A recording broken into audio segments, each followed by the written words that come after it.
Morgan Gostel. I'm a research botanist and curator at the Botanical Research Institute of Texas. More or less, I think I was more generally interested in biodiversity and nature and being outdoors. When I was 5, my parents took me on a long road trip across the US to travel for 6 weeks to national parks all over the country. And I was too young to really form lasting specific memories, but I think that left a strong impression on me that sort of persisted throughout my life. So I wasn't really introduced to plants in a meaningful way until college.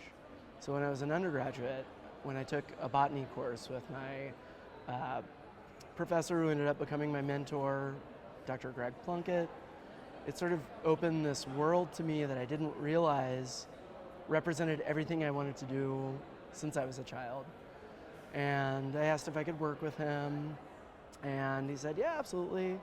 Come on by, we can talk about some projects that I'm working on, and we can see if there's something that fits and if there's something you'd be interested in. And that just sort of opened this door to me that, like I said, was exactly what I wanted to do probably since I was 5 or 6 years old. At my first botany conference, met someone who has been sort of a permanent fixture throughout my botanical career and who I think has been an important presence for all of botany, Vicki Funk, who was a senior research botanist and curator at the Smithsonian Institution. So I met her in 2009, and since I started my PhD, was somebody I could always talk to about progress in my research. As I neared the end of my doctoral work, I talked to her about whether or not I might be able to do a postdoc with her at the Smithsonian. It was nearby, about 45 minutes from the university where I did my PhD, and I already had a project that I had in mind. My very first plant collection was ironweed, or Vernonia, and it's the type species of this group in Compositae, this very large family of plants with about 30,000 species.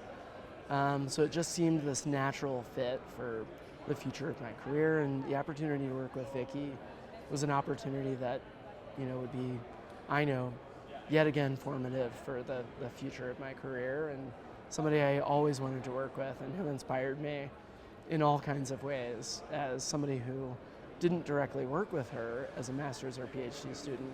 Someone I always saw as an inspiration and a model for how I wanted to be as a professional and as a botanist. So anyway, that kind of led to, in a way, where I am today. I mean, from that point, I did a postdoc for 3 years and applied for a lot of opportunities. I probably submitted 20 or more, maybe 30 job applications at universities and other institutions around the US. Finally landed my kind of dream job at the Botanical Research Institute of Texas, where I'm doing exactly what I've always wanted to do, leading independent research in plant systematics and taxonomy. I have the flexibility to build networks and help support botanists all over the world. My work with Vicki involved outreach and service through the development of a program that was the brainchild of hers to inspire botanic gardens to make voucher collections from their living collections and deposit them in herbaria and DNA or biobanks so that they would be available for researchers all over the world and bring researchers to botanic gardens, which Vicki really would argue, and I was easily convinced, is something that has unfortunately been overlooked. I think people overlook the power and value of botanical gardens for empowering research and also being a first introduction for many people to botany from all ages. And so if researchers have a greater presence in these locations, it can be impactful.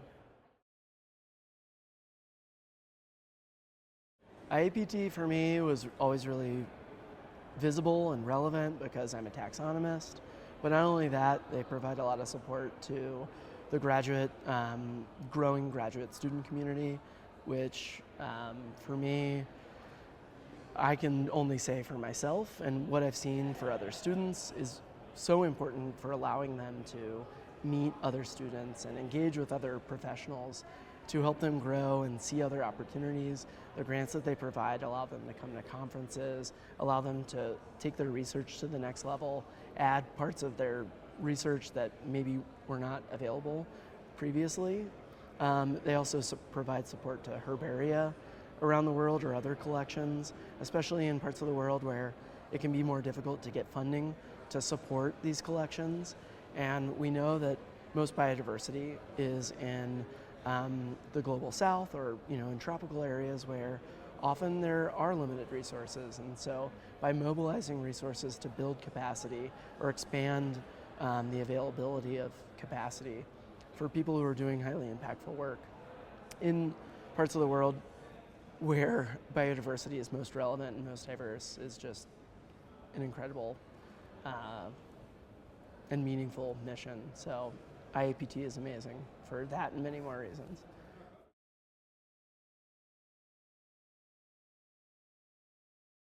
Yeah, absolutely. Don't shy away from talking to people when you go to conferences. Don't shy away from emailing people, just cold calling them. You never know how you might be able to create a long-lasting or lifelong career network or connection that can advance your work, the meaningfulness of your work, the impact of your work. It can open new doors for you. If you take that initial step, it allows somebody to know who you are and what you're doing, and it gives them the opportunity to support you and what you do. I think we all come from a tradition of being supported in our work because we want to advance the highest quality research that will have the most impact for plant biodiversity and advancing the lofty goals of taxonomy as a science. And so if we can do that, I think our collective membership in this community of scientists can ensure that there's a well-prepared and mobilized next generation to sort of take the reins, because if we're not training that next generation, what are we doing for our science? What are we doing for plant biodiversity? And how are we helping systematics and taxonomy in general? It's the most important part of what we do. It's the most important thing we can do, is pass that along and share it with that next generation. So.